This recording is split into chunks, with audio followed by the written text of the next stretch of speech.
Hello friends, ഇന്ന് നമ്മൾ നോക്കുന്നത് നമ്മൾ ബാത്റൂമിൻ്റെ പമ്പിങ് ചെയ്തതിന് ശേഷം നമ്മൾ കോൺക്രീറ്റ് ചെയ്യുന്നതിന് മുന്നേ എന്തെല്ലാം കാര്യങ്ങളാണ് ശ്രദ്ധിക്കേണ്ടതെന്നാണ്. എന്നാൽ മാത്രമേ നമുക്ക് ഈ പറഞ്ഞ മെഷർമെൻറ്റ്, അതായത് നമ്മൾ വെച്ചിരിക്കുന്ന മെഷർമെൻറ്റ് തെറ്റിപ്പോവാതിരിക്കാനായിട്ട് നമ്മൾ ഒരുപാട് കാര്യങ്ങൾ ശ്രദ്ധിക്കാനുണ്ട് എന്നുള്ള ഡീറ്റെയിൽ വീഡിയോ ആണ് നമ്മൾ ചെയ്യാൻ പോകുന്നത്.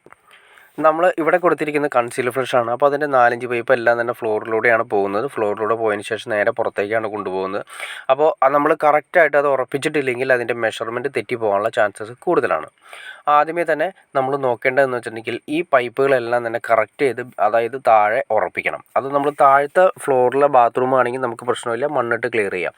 രണ്ടാമത്തെ, അതായത് ഫസ്റ്റ് ഫ്ലോറുകളിലെ ബാത്റൂമുകളിലാണെങ്കിൽ നമ്മൾ അത് കറക്റ്റായിട്ട് എത്ര പൊക്കത്തിൽ കോൺക്രീറ്റ് വരുമെന്ന് ഫ്ലോർ ലെവൽ നോക്കിയിട്ട് വേണം നമുക്ക് മനസ്സിലാക്കാനായിട്ട്. ഫ്ലോർ ലെവൽ നോക്കി മനസ്സിലാക്കിയതിന് ശേഷം 4-5 പൈപ്പ് കറക്റ്റായിട്ട് ഉറപ്പിക്കുക. അപ്പോൾ പിന്നെ അത് മാത്രമല്ല, നമ്മൾ ഈ പറയുന്നത് കണ്ടോ, ഇത് അതിൻ്റെ ക്ലോസറ്റിൻ്റെ കൂടെ വന്നിരിക്കുന്ന നമ്മൾ ക്ലോസറ്റ് ഇതിലാണ് നമ്മൾ ഉറപ്പിക്കുന്ന സ്ക്രൂ, നെറ്റ് ബോൾട്ട് കാര്യങ്ങളെല്ലാം ഇതിലാണ് കൊടുക്കുന്നത്. അപ്പോൾ ഇത് നമ്മൾ കമ്പനി തന്നെ തന്നിട്ടുണ്ട്. അതായത് അതുമ്പോൾ പരിക്കനോ കാര്യങ്ങളോ ആവാതിരിക്കാൻ വേണ്ടിയിട്ടൊരു സ്ലീവാണ് തന്നിരിക്കുന്നത്. ആ സ്ലീവാണ് നമ്മളിട്ട് ക്ലിയർ ചെയ്യുന്നത് നല്ലതാണ്. കാരണം പിന്നീട് പരിക്കൻ കാര്യങ്ങളൊന്നും കുത്തി കളയേണ്ട കാര്യം വരുന്നില്ല. അപ്പോൾ ഈ 4-5 പൈപ്പിൻ്റെ ലെവൽ കാര്യങ്ങളും കറക്റ്റായിട്ടിരിക്കാനും, അതുപോലെ തന്നെ 2 ഇഞ്ച് പൈപ്പാണെങ്കിലും 1.5 ഇഞ്ച് പൈപ്പാണെങ്കിലും, അതായത് വാഷ് ബേസിനിൽ നിന്ന് വരുന്ന ട്രാപ്പിലേക്ക് വരുന്ന 1.5 ഇഞ്ച് പൈപ്പാണ്, ട്രാപ്പിൽ നിന്ന് പുറത്തേക്ക് പോകുന്നത് 2 ഇഞ്ച് പൈപ്പാണ്. ട്രാപ്പ് കറക്റ്റായിട്ട് നമ്മളതിൻ്റെ കൊടുക്കുന്നതും ഈ പറഞ്ഞ എല്ലാ പൈപ്പുകളും നമ്മൾ കറക്റ്റായിട്ട് ഇരിക്കണം. എല്ലാ പൈപ്പുകളും കറക്റ്റായിട്ട് ഇരിക്കണമെങ്കിൽ ആദ്യമേ തന്നെ കോൺക്രീറ്റ് ചെയ്യുന്നതിന് മുന്നേ നമ്മൾ തന്നെ ചെറിയ രീതിയിൽ കോൺക്രീറ്റ് ചെയ്ത് ഉറപ്പിക്കുന്നത് നല്ലതാണ്.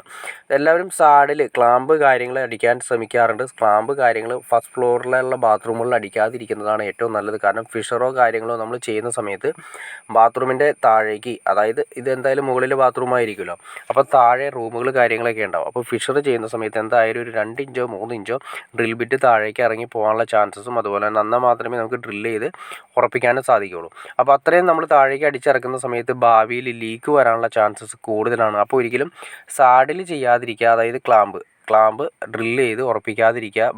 മുകളിലെ ബാത്റൂമുകളിൽ ഏറ്റവും നല്ലത് നമ്മളിപ്പോൾ ചെയ്തിരിക്കുന്ന പോലെ കോൺക്രീറ്റ് ചെയ്ത് ഉറപ്പിക്കുക. അതായത് ചെറിയ ഏരിയകളിൽ, കുറച്ച് സ്ഥലങ്ങളിൽ അതിൻ്റെ മെഷർമെൻറ്റ് വ്യത്യാസം വരാത്ത രീതിയിൽ, പൈപ്പിൻ്റെ മെഷർമെൻറ്റ് വ്യത്യാസം വരാത്ത രീതിയിൽ നമുക്ക് കോൺക്രീറ്റ് ചെയ്തിട്ട് ഉറപ്പിക്കുന്നതാണ് ഏറ്റവും ഉത്തമം. അപ്പോൾ കോൺക്രീറ്റ് ചെയ്ത് ഉറപ്പിച്ചിട്ടുണ്ടെങ്കിൽ ഫുള്ള് കോൺക്രീറ്റിംഗ് അല്ല, ചെറുതായിട്ട് കോൺക്രീറ്റിങ്, ബാക്കി കോൺക്രീറ്റ് ചെയ്യാനുള്ള ഓപ്ഷൻ മേസന്മാർക്ക് കാര്യങ്ങൾക്ക് കൊടുക്കുക, അവരുടെ മെഷർമെൻറ്റ് കാര്യങ്ങൾക്ക് കൊടുക്കുക. അപ്പോൾ ചെയ്യേണ്ട കാര്യം, കോൺക്രീറ്റിൽ വേണം നമ്മുടെ പൈപ്പ് കാര്യങ്ങൾ ഉറപ്പിക്കാൻ. അത് കോൺക്രീറ്റ് ചെയ്തിരുന്ന സമയത്ത് നമ്മൾ 4 ഇഞ്ചിൻ്റെ ഏറ്റവും ടോപ്പ് വരെ ചെയ്യാവോ, അതിൻ്റെ മുകളിലേക്ക് ചെയ്യരുത്. കണ്ടോ, ഇതിപ്പോൾ നിങ്ങൾക്ക് കാണാൻ സാധിക്കും. ഒരു കാരണവശാലും എന്ത് സംഭവിച്ചാൽ പോലും അതിൻ്റെ മെഷർമെൻറ്റ് ഇളകാത്ത രീതിയിൽ എല്ലാം കോൺക്രീറ്റ് ചെയ്ത് ഉറപ്പിച്ചിരിക്കുകയാണ് ചെയ്തിരിക്കുന്നത്. അതിൻ്റെ ഗുണം എന്ന് വെച്ചിട്ടുണ്ടെങ്കിൽ നമുക്ക് കോൺക്രീറ്റ് ചെയ്യാനായിട്ട് മെഷർമാർ കാര്യങ്ങളൊക്കെ വരുന്ന സമയത്ത് പൈപ്പിൽ തട്ടുകയോ എന്തെങ്കിലും ചെയ്താൽ പോലും അതിൻ്റെ മെഷർമെൻറ്റ് വ്യത്യാസം വരികയില്ല. അതാണ് ഇതിൻ്റെ ഏറ്റവും വലിയ പ്രത്യേകത.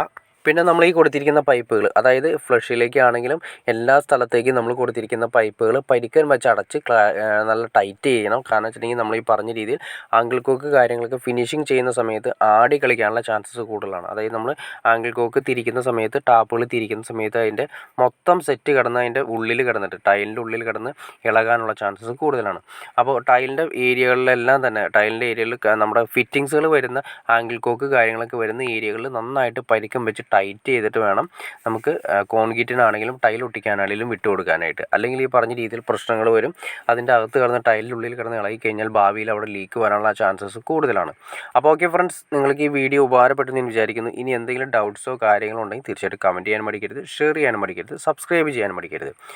എനിക്ക് തോന്നുന്നു കാണുന്ന എല്ലാവരും തന്നെ സബ്സ്ക്രൈബ് ചെയ്യാതെ കാണുന്നതെന്ന് തോന്നുന്നു. തീർച്ചയായിട്ടും സബ്സ്ക്രൈബ് കൂടി ചെയ്തേക്കുക. എന്നാലും നമുക്ക് ഇതുപോലെ ചെയ്യാനുള്ളൊരു വീഡിയോ ചെയ്യാനുള്ളൊരു ഇൻസ്പിറേഷൻ ലഭിക്കുകയുള്ളൂ. തീർച്ചയായിട്ടും സബ്സ്ക്രൈബ് കൂടി ചെയ്തേക്കുക. ഓക്കെ ഫ്രണ്ട്സ്, അടുത്ത വീഡിയോയിൽ കാണുന്നവരെ ഓക്കെ.